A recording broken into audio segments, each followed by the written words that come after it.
Hey everyone, welcome back. We are heading out to the field for a little while, and today I've got to do some mowing. And what we've decided to do is to not get a second cut or anything with our hay this year. We're actually going to mow the fields completely and keep them mowed down at least up until fall anyways, and like whenever it stops growing. But the plan is I'll probably end up spraying the field a time or two, because we've got dogbane and milkweed and they are taking over, and I have got to get that under control and get rid of that stuff. I mean, I've got huge patches right now that just a year ago or so, like, there was hardly anything there, and it seems like that every time you cut it, and you know, it seems like it spreads out, which is, you know, if you cut it after it seeds out, then all them seeds are falling on the ground, so it's just making it that much worse. So anyways, we're going to go out there and we're going to chop this stuff up, and then we're going to spray it. That way it gets all the way down, everything gets sprayed good down, and you know, down and low, or down close to the ground. And I think we're going to come back through, and I'm wanting to try out a new product, but it is a liquid that you spray on, but it's like liming your field. But then it's got some other stuff in there too that really helps with weed control, and then bringing your pH levels and all that kind of stuff up in your soil. So don't know much about that right now. I've just actually seen it advertised a few times, so I'll have to kind of research that and get a little bit more down low on it. But as of right now, we don't have any kind of a spreader or anything like to spread lime on the field, and we do have some options to borrow one, like from the ag department, that kind of stuff.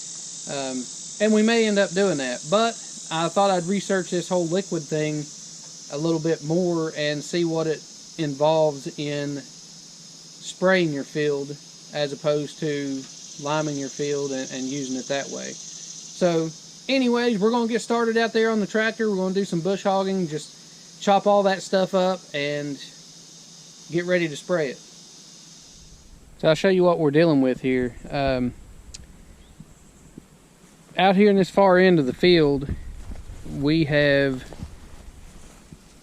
this actually used to be pretty good hay out here, and just over the last couple of years, I think according, or due to like the weather and that kind of stuff, and when we could get to cut our hay, like the weeds that were in here are getting too far along, they're seeding out.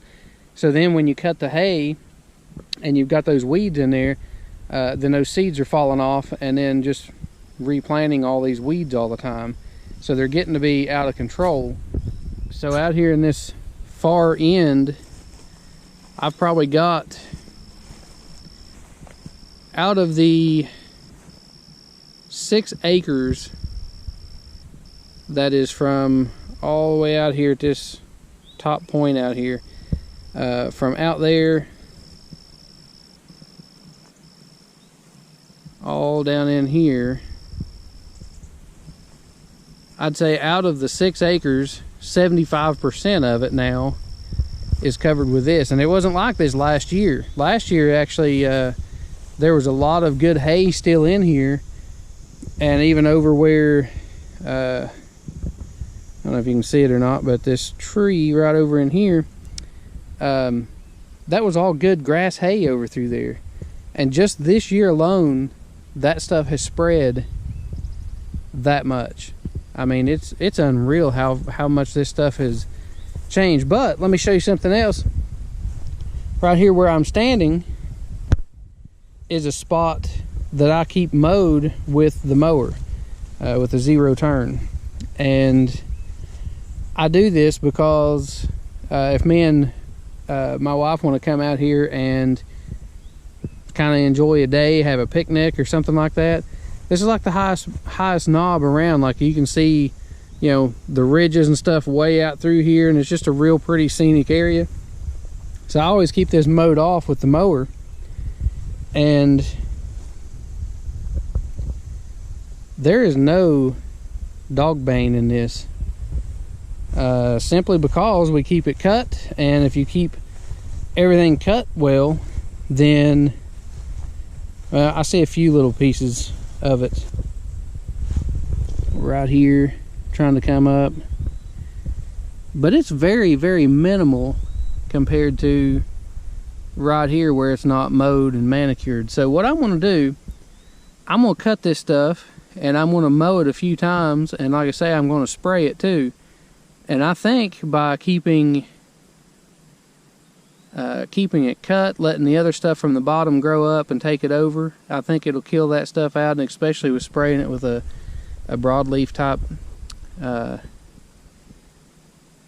weed killer. And I think that'll hopefully take care of it by next spring, because the plan is, or at least our goals are, to try to get a new hay baler by next spring.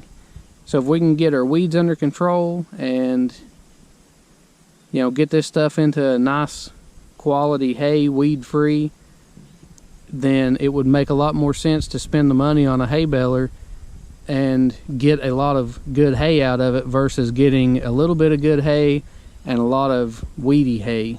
And we want to get this problem fixed before we go and really spend all that money on, you know, getting a hay baler, because you're not baling hay if you're baling this stuff. You're baling a bunch of weeds, and don't want to do that. I'd like to get the problem solved and kind of get everything under control and go from there.